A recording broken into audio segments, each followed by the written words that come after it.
আচ্ছা, একটা বিষয় নিয়ে আলোচনা করি যে দক্ষিণ ভারতের গঙ্গা বা দক্ষিণের গঙ্গা এটি নিয়ে কোনো প্রশ্ন আসলে কোন নদীটা কি বলবো। আমি একটা এমসিকিউ কোয়েশ্চেন দিয়েছিলাম, যেখানে কোয়েশ্চেনের অপশন সিলেক্ট করাটা একটু ভুলই হয়েছে। সেটা নিয়ে আমি ডাউট ক্লিয়ার করে দিতে চাই যে দক্ষিণের গঙ্গা যদি বলে তাহলে কিন্তু আমরা অবশ্যই গোদাবরীকে বলবো, এবং দক্ষিণ ভারতের গঙ্গা যদি বলে তাহলে আমরা কিন্তু কাবেরীকে বলবো। কেন? তার কারণ হলো গোদাবরী নদী হলো দক্ষিণ ভারতের সবচেয়ে দীর্ঘতম নদী।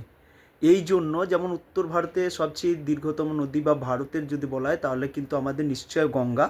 তো সেক্ষেত্রে দক্ষিণ ভারতের যদি বলা হয় তাহলে গোদাবরী, এই জন্য দক্ষিণের গঙ্গা বলা হয় বা দক্ষিণ ভারতের গঙ্গা সেই হিসেবেও বলা হয়। আর কাবেরীকে কেন বলা হয় দক্ষিণ ভারতের গঙ্গা? কারণ গঙ্গার যে জলের পবিত্রতা, আমাদের হিন্দু ধর্ম মতে যে পবিত্রতা আমাদের বলা হয়, যে পুজো অর্চনা যে করা হয়, সেটি কিন্তু দক্ষিণ ভারতের লোক গঙ্গা অনেক দূরে অবস্থিত হওয়ার জন্য কাবেরী নদীর জলটাকে পবিত্র নদী হিসেবে তারা মনে করেন, এবং সেই জলটাকেই কিন্তু তারা পূজিত হিসেবে গ্রহণ করেন। অর্থাৎ তারা গঙ্গার সঙ্গে তুলনা করে দক্ষিণ ভারতের গঙ্গা বলেন।